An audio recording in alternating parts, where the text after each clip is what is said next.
दोस्तों मेरा channel subscribe कीजिए और घंटी दबाना तो बिल्कुल मत भूलिएगा। नमस्कार दोस्तों, मैं संदीप गरेवाल आप लोगों का स्वागत करता हूं आपके अपने ही चैनल हंसते रहो खुश रहो में। दोस्तों, हम ज़्यादातर ये सोचते हैं कि हमें खुश रहने के लिए अमीरी चाहिए, ज़्यादा धन दौलत चाहिए, ज़्यादा सुविधाएं चाहिए। लेकिन मैं भी ये मानता हूँ बिल्कुल सही है, सत्य है, लेकिन इन चीज़ों के साथ भी हमें काफ़ी चीज़ें चाहिए जो कि हमें खुश रखें। क्योंकि मैंने कई ऐसे अमीर भी देखे हैं जिनके पास धन दौलत जायदाद पैसे इनकम सब कुछ है, लेकिन फिर भी वो कहीं ना कहीं आनंद का, मस्ती का और खुशी को ढूंढ रहे हैं। दोस्तों, ये कहानी जो मैं आपके साथ आज शेयर करने वाला हूँ ये इसी के बारे में, वो मिसिंग लिंक के बारे में जो हम लोग मिस करते हैं। तो दोस्तों शुरू करते हैं। एक लड़की जो घर में अकेली बैठी थी, कुछ काम करने को था नहीं, तो उसने कहा क्यों ना मैं कुछ टाइम बिताने के लिए कोई जॉब ही कर लूँ। तभी उसने अखबार उठाया और देखा कि अखबार में कुछ वॉलंटियर की ज़रूरत है मैराथन रेस के लिए।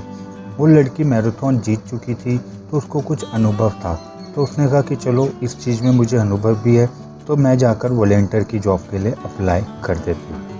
तो जैसे ही वो वहाँ स्कूल में पहुँची तो उसको वहाँ जाकर पता चला कि ये एक ऐसी संस्था इस रेस में हिस्सा ले रही है जिसके बच्चे अपाहिज और ब्लाइंड हैं, और वो संस्था ये चाहती थी कि ये लोग बच्चे जो हैं इनके अंदर भी कॉन्फिडेंस आए जीवन के प्रति, इसलिए वो इस रेस में उन बच्चों को चाहते थे, दौड़ाना चाहते थे। तो तब वॉलंटियर को तब बच्चों से मिलवाया गया, उस लड़की को भी एक लड़की से मिलाया गया जो कि 14 साल की थी, लेकिन उसको देखकर लग रहा था जैसे कि उसकी उम्र बहुत ज़्यादा है, कम है, काफ़ी कमज़ोर थी।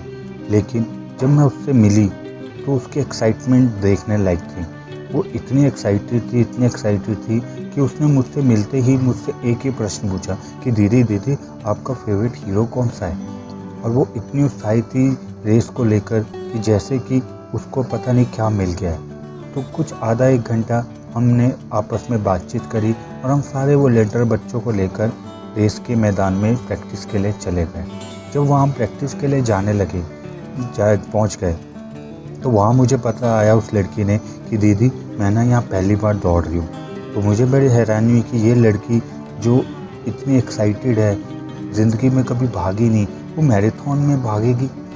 तो पर वॉलंटियर थे तो उनको करना था, उसकी एक्साइटमेंट भी बहुत थी, तो उसने लड़की को मदद करी भागने में और उसकी सहायता करी। कुछ देर प्रैक्टिस करने के बाद जब वो वापस उसको हॉस्टल छोड़ दिया और वापस बस में घर आ रही थी, तो उसने उसी घटना के बारे में, उसी लड़की के बारे में सोच रही थी, और उसके दिमाग में यही आ रहा था कि हम कितने नाशुक्री हैं कि हमें परमात्मा ने इतना कुछ दिया, लेकिन हम फिर भी दुखी रहते हैं, कंप्लेंट करते हैं कि ऐसा नहीं है, वैसा नहीं है, मेरी आंखें सुंदर नहीं है, मेरा मुंह सुंदर नहीं है, मेरे कान अच्छे नहीं, मेरी हाइट नहीं, मेरी ये नहीं।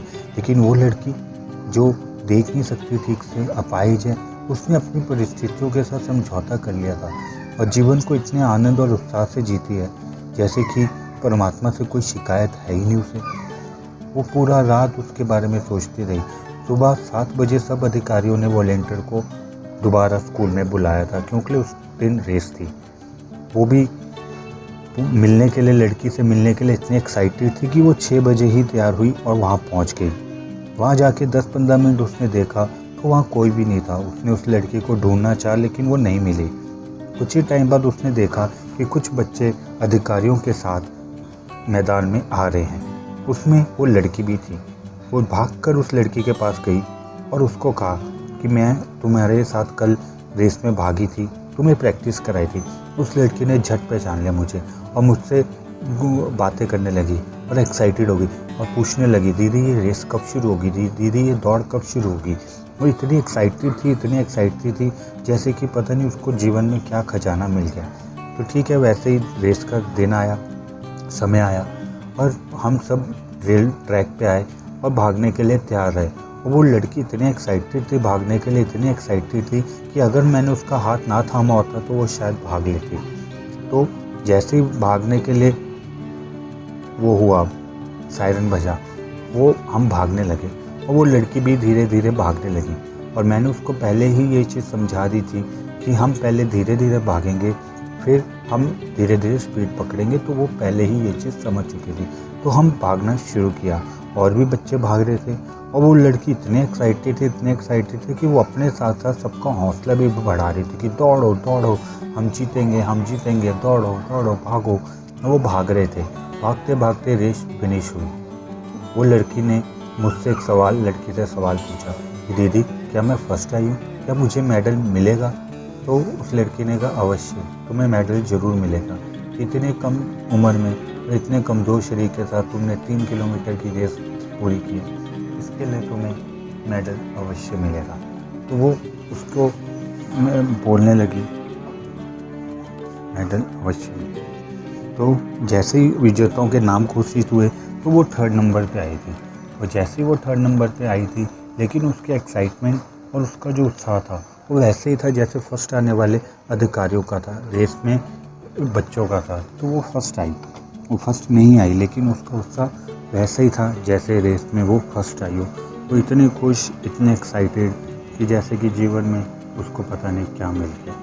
और मैं ये सब लड़की देख रही थी और सोच रही थी कि धन्य वो अधिकारी जिन्होंने ऐसी रेस के बारे में सोचा, ऐसी रेस के बारे में सोचा जहाँ पे महिलाएं भी भाग लें और स्वस्थ रहें। और इनके अधिकारियों की कितनी अच्छी सोच रही होगी जिन्होंने ये देखा कि ये बच्चे भी अगर हिस्सा लें तो ये बच्चे भी कहीं ना कहीं आत्मविश्वास से भरेंगे और अपने जीवन में कुछ कर पाएंगे।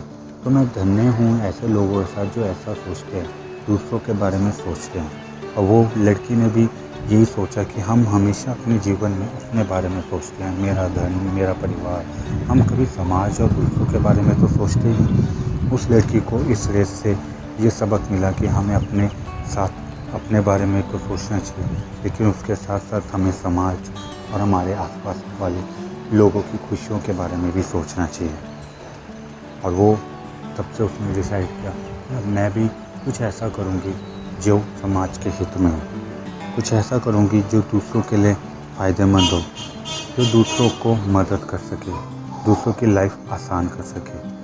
तो दोस्तों, यही वो चीज़ है जो हमारे जीवन में मिसिंग है। हम हमेशा सेल्फ सेंटर रहते हैं, अपने बारे में सोचते रहते हैं, मेरा धन, मेरा परिवार, मेरा ये, लेकिन हम कभी समाज या दूसरों के बारे में चिंता नहीं लेते। यही दूसरों के, जब हम किसी की मदद करते हैं ना दोस्तों, तो जो खुशी मिलती है ना, जो आनंद मिलता है, वो कई गुना ज़्यादा इम्पोर्टेंट और ज़्यादा मूल्यवान होता है जो कि हमें धन प्राप्त होता है। आप अपने जीवन में कभी किसी की मदद करके देखना, आपको जीवन में बहुत अच्छा लगेगा।